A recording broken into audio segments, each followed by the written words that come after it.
I'd like to introduce you now to Chris Raschka. Thank you.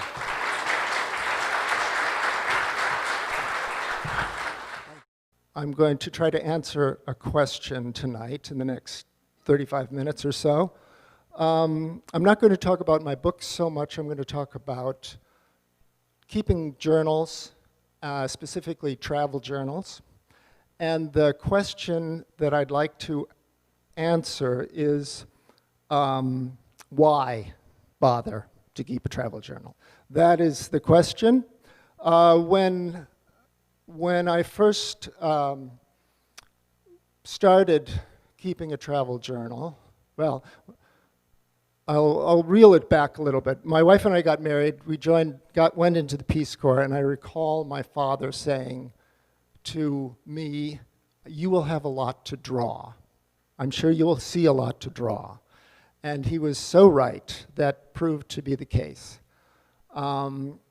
Leidy and I worked in a children's home in the Caribbean, which was extremely stressful work, and it was 24/7 for days at a time, and then we'd get a day off.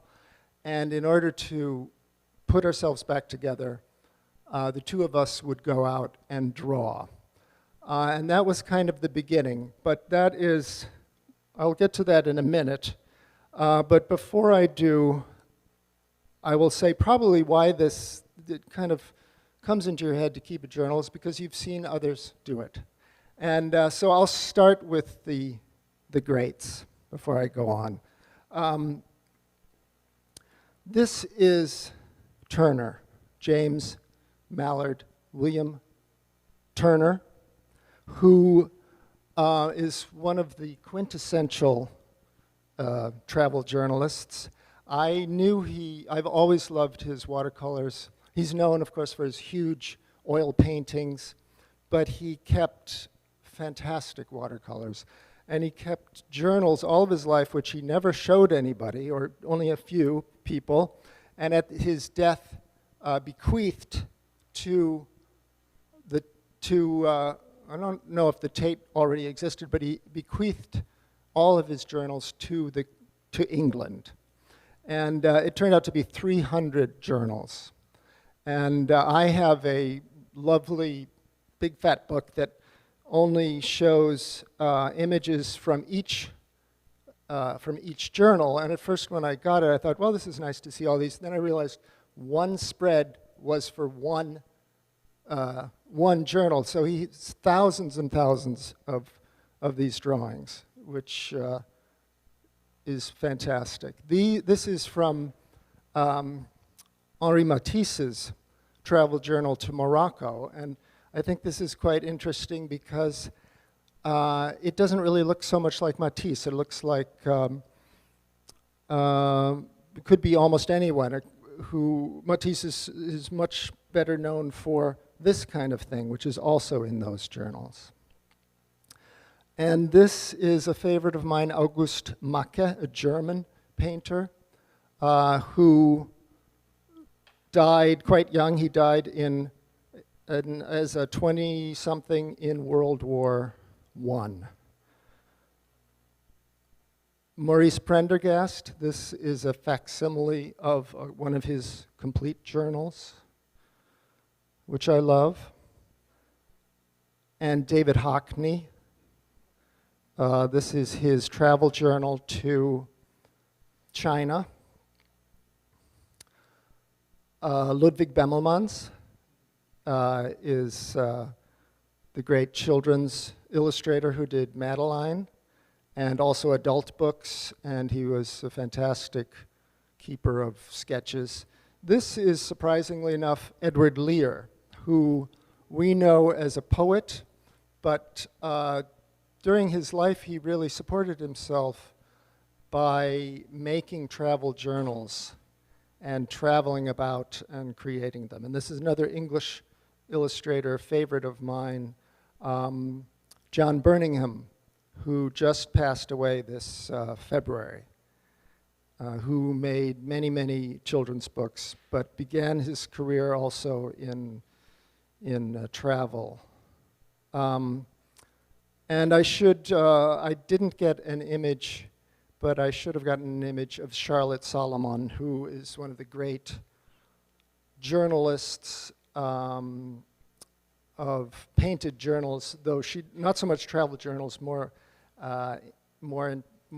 personal journals. So these are the things that we were looking at, probably our inspiration, and I probably shouldn't have begun with the greats, because I'm going to now jump into my own. And as I was preparing this talk, I rummaged just to find, they were all out of order, to find my books. And this is the very first one. And this is from our time in the Caribbean.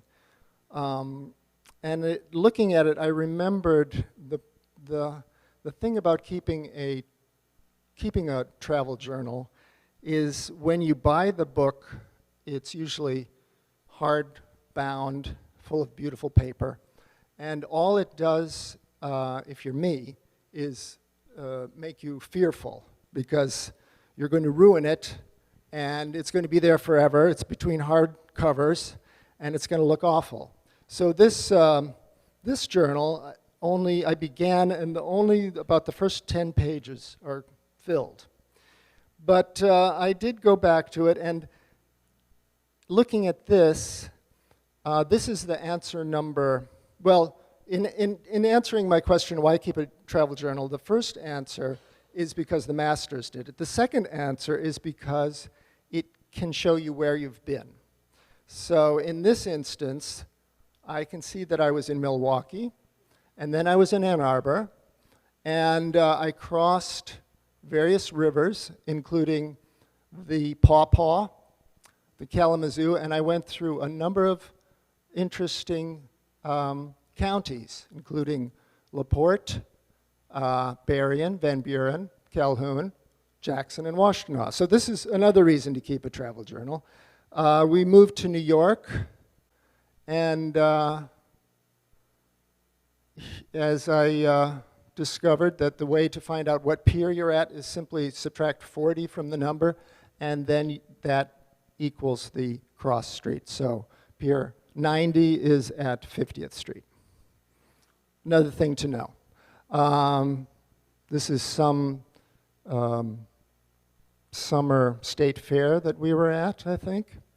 Now, when we moved to New York, before I got into children's books, my first job was making illustrations of anthropomorphized buildings. And so these are the drawings before they became anthropomorphized. I was also doing big paintings, word paintings I called them, where I did a drawing of some scene and then put some kind of word on it. In this case, I chose hum. It might have been buzz. But I was interested to look into this to discover that this was the very beginning of me considering doing jazz books. I had already done a dummy of the book that Scott mentioned.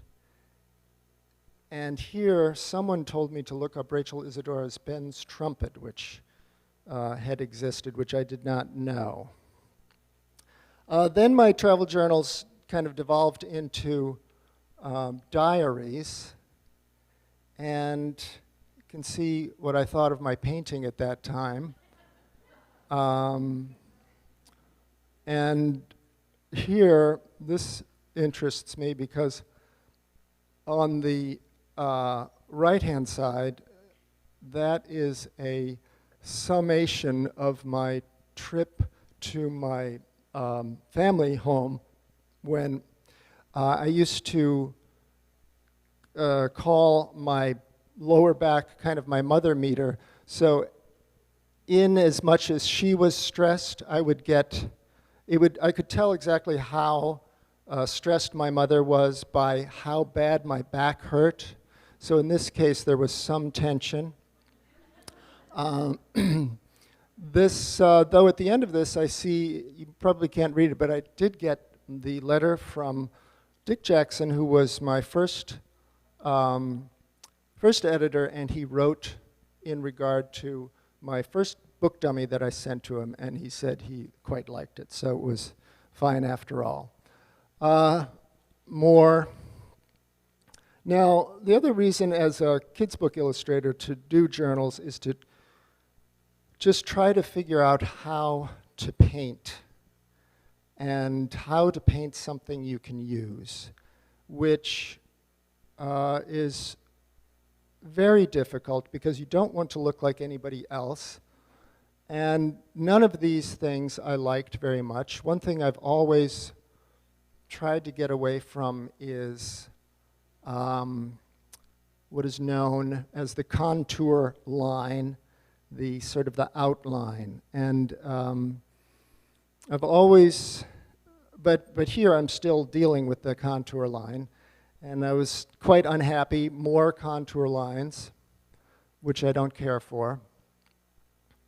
But finally, but I think travel does help, and this is the journal that I had when our son Ingo was born, and we had planned to go to Austria, where my mother is from. So we had already planned this before he was expected, so he was only 6 weeks old when we left. And this is my mother on the left, that's my father, and that's our son Ingo. And this was, I was starting to get to a place I liked better in terms of illustration. The second answer for why to keep a travel journal is because it occurred to me as I was looking at this painting that while this does not look like much to anybody else, I remember quite exactly when I sat down in the woods and painted this, because I was just thinking, could this be a way to paint trees? And it doesn't look anything like the trees I was, well, it does to me, but it very much captures that moment for me then. And then I was trying this, don't like that. And then trying this is a little better. And then the next pictures that I did like came when we took our son Ingo to Rome for the first time when he was 4. And there was something about that trip that I loved so much. And one aspect of it was this, that we were traveling with friends who also had a 4-year-old, and so we were walking together quite a bit. So the question is, if you're a travel journal painter, how do you do it without being a jerk? So you can't just like sit down, start drawing and painting, and make everyone stop and wait for you, and draw attention to yourself. You somehow have to weave it into the day. So what I would do in this case, I had a little ink.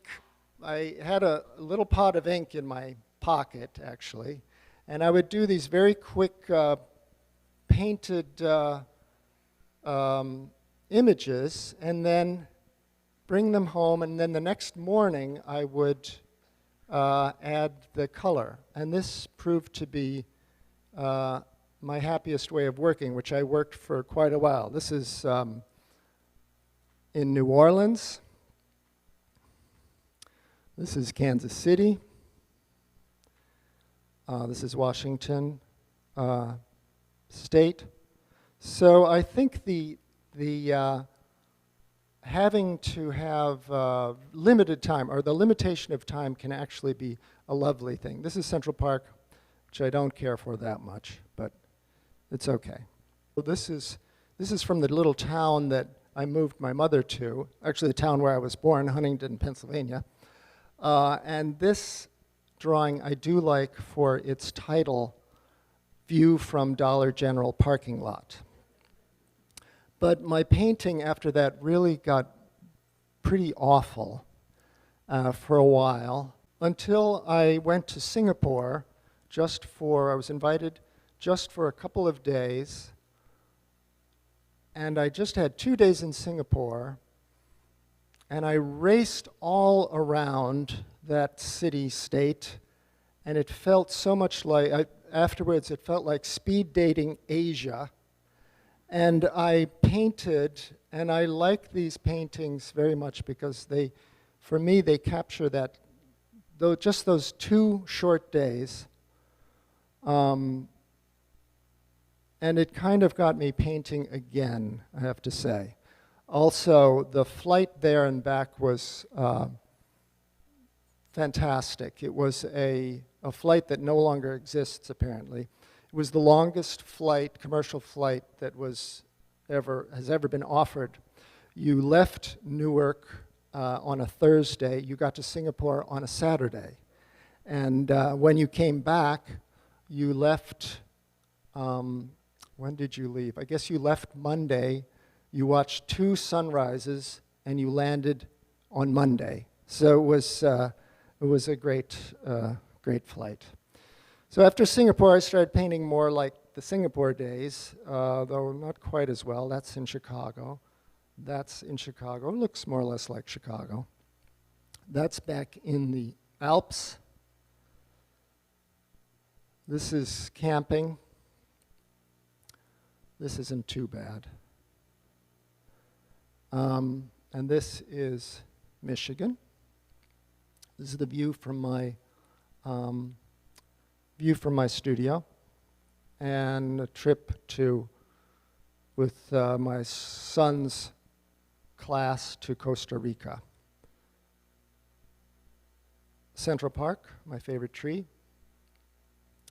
A lake. So another question that I often ask myself is, how closely to tie myself to what I'm looking at. Generally, even when you are painting a landscape and sitting in front of it, or painting a figure in figure drawing class, there's always an aspect of memory involved, even if it's the memory of looking and then looking at your page or your paper. You look, and then you look at your paper, and so there has to be a memory there. And I like the idea of bringing memory more and more into the equation, which is partly why I like doing the quick drawings with my paint in my pocket, do them very quickly, and then the next day finishing them, because then your memory can come into play. You don't have to worry if you're getting the exact proper shade of green. It can be whatever color you want, really. Who's going to say? So in effort to develop this in myself, I decided to start trying to draw my own dreams, because then you are drawing from an image that only exists in your head, that has to somehow get from deep inside your head into your fingers, and it always comes out as it's materialized. It transforms from your own vision to this. Anyway, so for a time I was trying that in my travel sketchbook. So this is a dream. That's clearly my son Ingo. What's going on? I have no idea. It looks like someone carrying spears or surfboards, and they're going over a waterfall. I don't know. This is kind of horrific. But I don't know what's happening there. That could be my son Ingo, not sure. This is odd. There's a bird, a window, someone playing cards at a table, I'm not sure. A dog, no idea. No idea what this means. But it was kind of fun to do, I guess. This is our dear cat who passed away, Artemis. Anyway, forget the dreams. I got back to drawing what I was looking at, view from LaGuardia. Then I started going the opposite direction. I started going to sketch class, sketch night at the Society of Illustrators, and actually painting real people. This is my mother-in-law and my brother-in-law, John, in Michigan. This is our son, Ingo. This is Leidy clipping her nails. Then I thought, well, I'll experiment with size and see what happens if I make really tiny ones. And that's a tiny one. That's a tiny one. This is our cat, Apollo.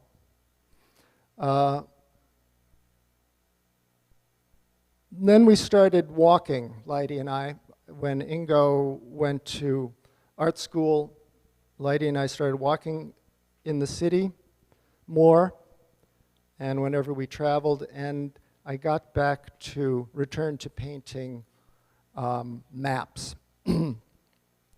We decided to walk the length of Bergen Street in Brooklyn, which is a lovely street and does relate apparently to Bergen in Norway. And this was a good walk, but there's always stop for coffee, Leidy drinking coffee on the walk. This one I will linger over for a moment because it's a pretty good walk. The caption is Bronx on home, 8 hours, 11 miles, the zoo, a pizza, 3 oysters, 2 calzones, a hospital, 5 projects, coffee at Filtered, and a giant python with Leidy. So that, if you know New York City, this is upside down because the Bronx is at the bottom there. Leidy stayed at the Allerton branch. I went to the zoo. Then we went to Arthur Avenue, which is Little Italy of the Bronx. Then we walked down Bathgate Street, which takes you past the Morris houses, the Melrose houses, the Claremont houses, the Mitchell houses, to Piano Town, which is where all the pianos used to be made in the Bronx, had coffee there, went over the 3rd Avenue Bridge, past All Saints Church, over Columbia, and home. That was a lovely day. This is our friend's garden. And while I put this in to show something I learned from my son who went to Cal Arts, and all of the young Cal Artsians, Cal Art artists would be drawing on Post-it notes, which is a lovely thing to do. And you can even paint on Post-it notes. There's Artemis. No, that's not Artemis. That's Apollo. Leidy reads the paper. And this is a bad picture. This is from our first trip to Peaks Island, as a matter of fact. Peaks Island, Ingo gets older. All right, I'll just start moving through these. New York, Huntington, out my mother's window. Apollo looks out the window in New York. Leidy does embroidery. Just in the past couple of years, we've been traveling again, the two of us. This is from a trip to Sweden. My dear friend Vladimir Radonsky, who lived in Rome, just passed away. This was the beautiful hospital he was in. He was very proud of the Renaissance courtyards in his very own hospital. This is where he passed away. This is Pennsylvania. This is my mother's Amish friend, my mother. Ingo getting older. Leidy. My mother broke her ankle. And Paris,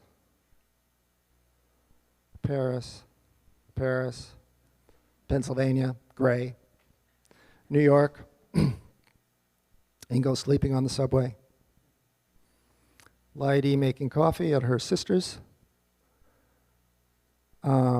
Riverside Park, Leidy drawing a giant pig in Hattiesburg.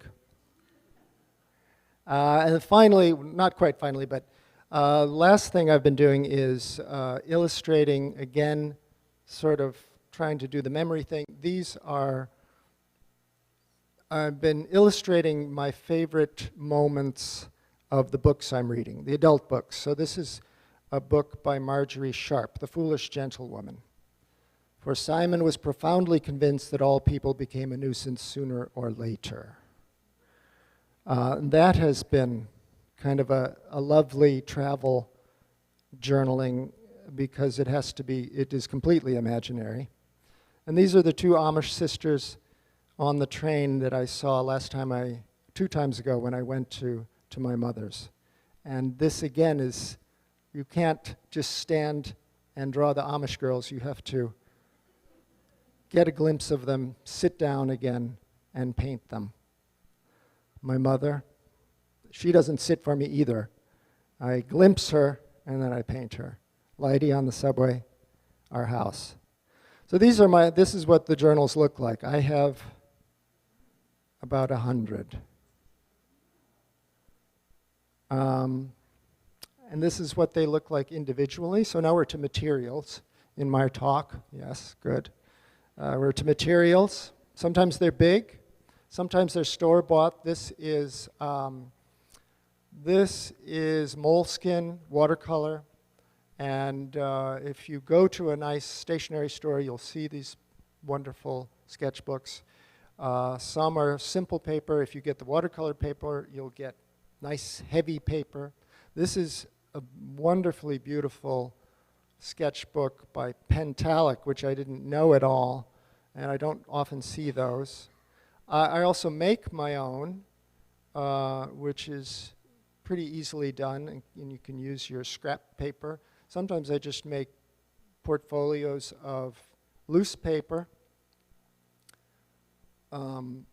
This is a fantastic book, the book that I've always used to make my own sketchbooks and portfolios. This is another one I just got. It's published by the Shanghai Museum of Art. Probably this book is hard to find. I bought it at the Printed Matter Book Fest in New York City. These are some of my materials. I like to use brush pens, which are those in the middle, pencils or regular brushes. Essential, I think, to travel journaling is to have a good pen case. And I've never liked the ones that I could find, so I finally made my own out of a Chinese bag. Here is a typical watercolor paint box, and they can be expensive, but they are worth it. Here I am at the new studio this morning, in action before the chainsaws arrived. Here's Lighty swimming this morning in action. Very impressive. I did not go in. Here's Rufio, the dog of the chainsawers, who came into the studio. Here are my tips for success. Draw what you want to remember. For instance, the counties of Michigan. Draw what you might use. For instance, the giant dog named Rufio, or a pig named Kevin. Give yourself a limited amount of time, which I think is good. And if you don't have friends that keep you moving, you can set a timer, which I often do on my phone. I give myself 10 minutes or 15 minutes, and then you have to stop. The other thing is to finish your drawings later. The next morning, at night, or even 10 years from now. It's a lovely thing to do, I think. Draw from memory, drawing your father or your bedroom. Draw on cheap material like Post-its, or paint on expensive material like moleskin books. Paint right up to the edge, or paint in a box. And finally, remember that this talk notwithstanding, really the journals are for yourself, and you don't have to show them to anybody. Just like Mr. Turner showed them to almost no one. But finally, my answer, this is my answer, which I've come to, of why to keep a travel journal, is this. The simple act of sitting or standing before a landscape a person or a flower or even another painting, because it involves time, it takes time, leads you out of everyday time and into a kind of unending time, which you may re-enter whenever you care to. All you need to do is open your sketchbook. Thank you.